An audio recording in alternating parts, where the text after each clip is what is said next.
to the Metro on 1019 WDET, Detroit Public Radio. I'm Tia Graham. And I'm Robin Vincent. We're going to continue talking about flooding in Detroit because, unfortunately, water main breaks, extreme weather events, and flooded streets and basements are pretty common here. It's a complex issue and not one that's easy to solve.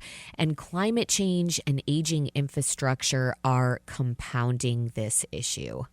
That is right, Robin. Even as I worked as a traffic reporter, I would often report on flooding on the roadways. And I noticed as the years went on, it increasingly became worse. It increasingly became an issue on multiple roadways. And then we had that historic flood in August of 2023, that historic rainfall in old pipes and sewage systems. It left thousands of Metro Detroit basements flooded and backed up with stormwater and sewer water.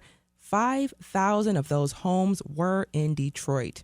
Now, Wayne County was one of 9 counties in Michigan to receive emergency designation from FEMA. This meant affected residents could apply for federal aid to repair the damage, but not the city of Detroit. So what happens when the next historic rainfall event occurs? Is it even possible to prevent flooding in a historic rain event without rebuilding the city's infrastructure entirely? With a recently announced federal grant, the city will have vital cash to address future funding.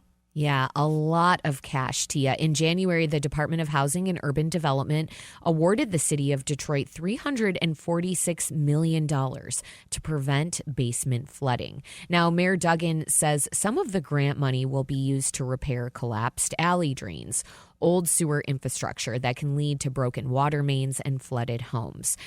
Detroit also plans to build flood-resistant affordable housing with the money to make the city more resilient in the face of future flooding. Nick Schroeck is a professor of environmental law, and he's the interim dean at the University of Detroit Mercy's School of Law. He joined us to talk about why Detroit homes are so vulnerable to flooding and what the new block grant Detroit was awarded could do to prevent future flooding. Professor Schroeck, thanks for joining us on the Metro. Thank you for having me. So first off, what is a block grant?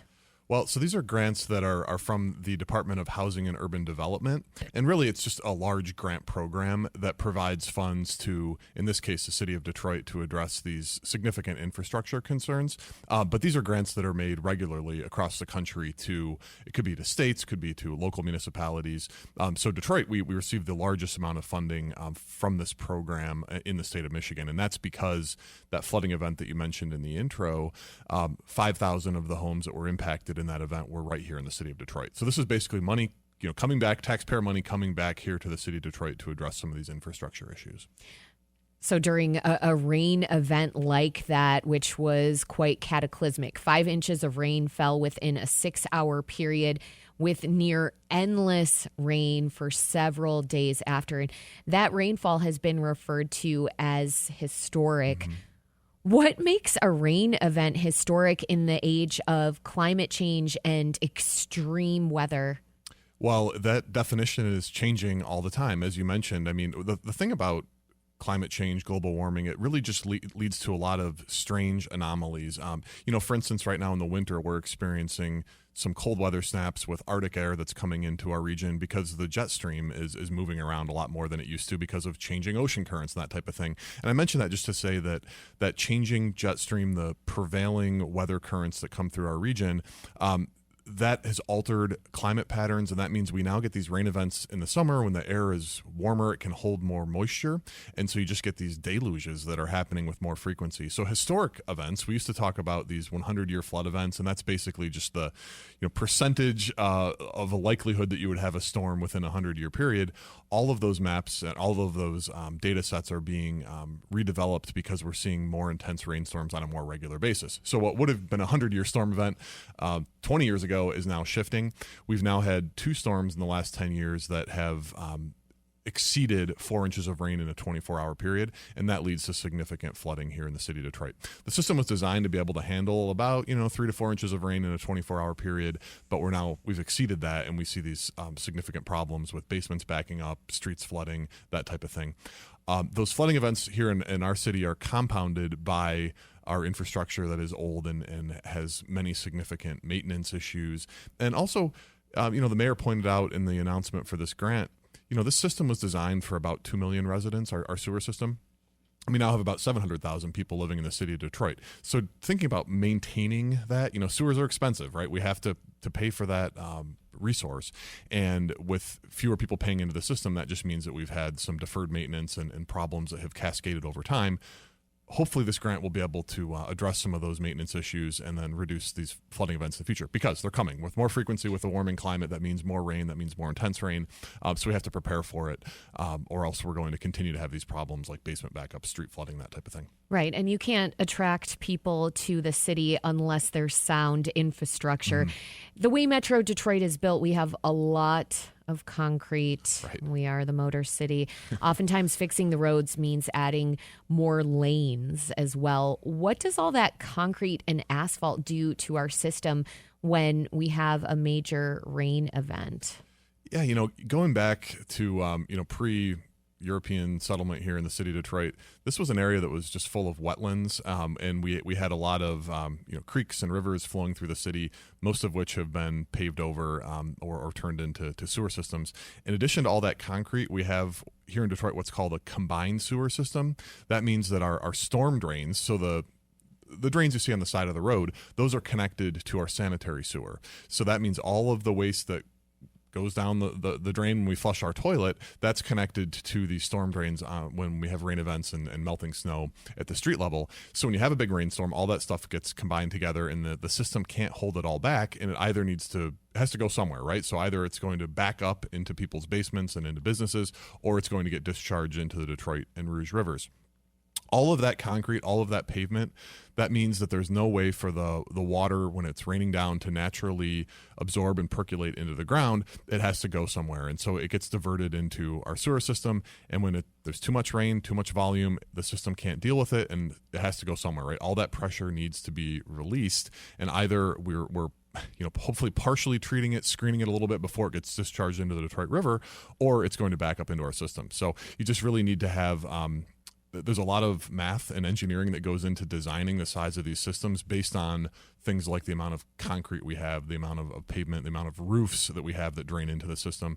One thing I'll point out, in Detroit, we have a green stormwater program where we're trying to eliminate the amount of concrete, and so now there's taxes associated with the amount of that impervious or the concrete or pavement surfaces that we have, parking lots, that type of thing.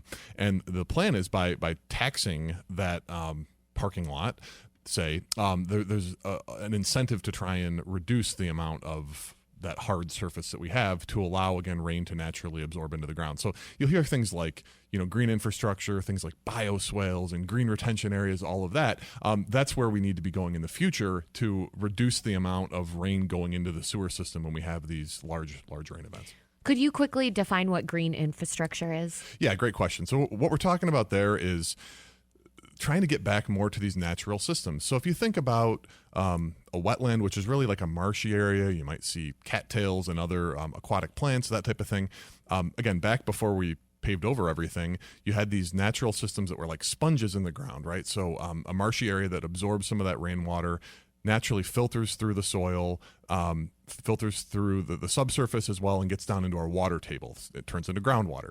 So green infrastructure is trying to mimic those natural systems. You would divert rainwater off of the highway into a open space where you might have a temporary pond, really, right? An area that looks like a marsh area, and then that water naturally drains through the soil, and that's what we call a green program. That would also allow for habitat for things like migratory birds, things like our wildlife around here in the community. And so trying to get back to those systems is really where we need to go. It's you do have to maintain them, right? You do have to have some money set aside to maintain green infrastructure, but it's a lot less maintenance and expense than building pipes below the ground or building large storage containers underneath the ground, which has been what we call gray infrastructure, and that was the traditional approach to stormwater and sewage management, going back for 100 years. So it's really a shift in thinking, trying to go back to these natural systems that work very well to control flooding, to help filter pollutants out of the stormwater before it gets into our drinking water system. That's really where we need to be going, but that takes a lot of space. So one approach that we'll see in this grant that the city just received, there's some planning there looking at resilient communities, greener housing opportunities, affordable housing opportunities that will include these green infrastructure things like I'm talking about. So instead of just having a concrete parking lot, you'll want some areas within that parking lot where water can drain, fill into a green space. Again, you might see plantings and that type of thing that are there to divert that water and let it naturally absorb into the ground.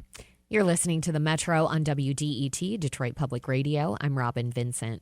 And I'm Tia Graham. We're talking about basement flooding in Detroit. The city was just awarded a block grant of $346 million to prevent future flooding, some of which will go towards repairing old infrastructure and some of which will go towards building new flood-resistant affordable housing. Our guest is Nick Schroeck, professor of environmental law. Now, Nick, $346 million to prevent flooding sounds like a lot of money. But in terms of infrastructure and repair and upgrades, how far can $346 million go? It is a lot of money, but you're right. This is expensive work. So anytime you're having to bring in heavy equipment to dig down below ground to open up some of these sewer systems and replace pipes and that type of thing. Also, a lot of this money will go towards cleaning out alley drains, and so the sewers in back alleys.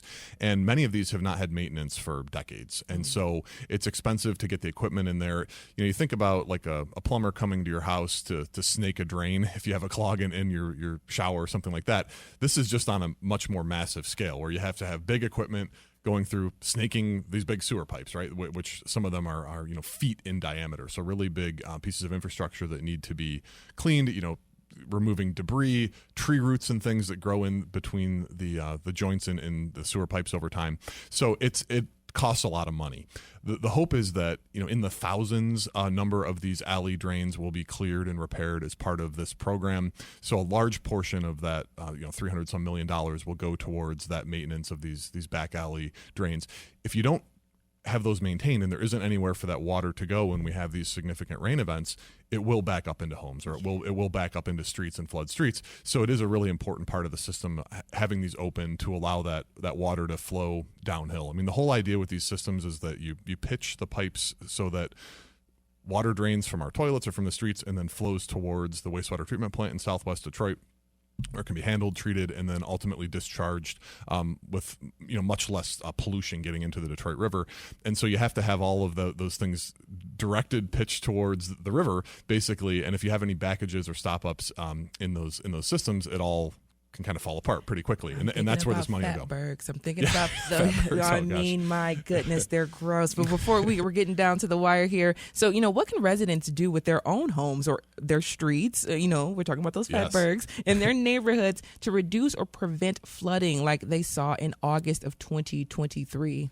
So a couple important things. One is checking the drains outside on the street. So if there's leaves or sticks or things that are blocking up any of the drains, then water can't get in there and you'll see backups on the street. Also, disconnecting any downspouts. So if your downspouts are still connected to the sewer, those should be disconnected and divert that water into your yard. Or even better, get a rain barrel attached to your downspout where you can collect that water and then use it to water plants, your backyard garden, that type of thing. Also trying to remove the amount of hard surfaces in your own yard. So perhaps if you have a patio that's all made out of concrete, maybe switching that out into pavers so that the water can percolate down in more naturally. Putting in some more plants, native plants in our backyards that can absorb some of this rain, and tree planting too. This is a big thing. Having a tree canopy, trees that can, grab some of that groundwater, put it to good use rather than having it, back up into our basements. So all of those types of things. And then it's about fatbergs. This is, where there's oils and fats and things that go down the drain and collect in our sewer system. Also things like wipes, like Clorox wipes, please never flush those down the drain. They're not designed for that. Those need to be thrown away separately. So be really careful about what you put down the drain. I mean, a lot of things we just have to make sure that we're not putting into the system because they cause all sorts of problems. So trying to be vigilant, reading labels. A lot of like household cleaning products and things should not be put down the drain. They should be disposed of at a hazardous waste drop-off center because all of that can damage our sewer system and can then damage our environment. I mean, I'm just thinking about so many different things that can go down a drain, not just the things that you talked about. Also, Right. Toys. Watch your kids with the toys. Nick Schroeck is a professor of environmental law and interim dean of the University of Detroit Mercy School of Law. Professor Schroeck, thank you so much for joining us on the Metro. Thank you for having me.